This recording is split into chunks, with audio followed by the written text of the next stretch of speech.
ready, man.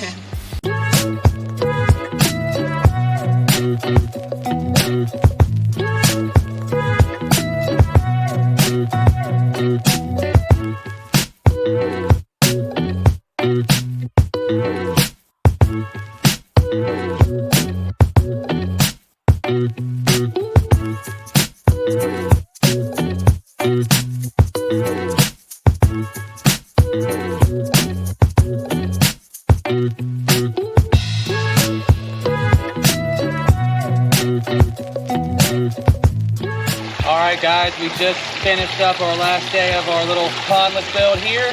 Really finished up yesterday, so we did a little bit of dressing up today when we came back. We mulched around the area.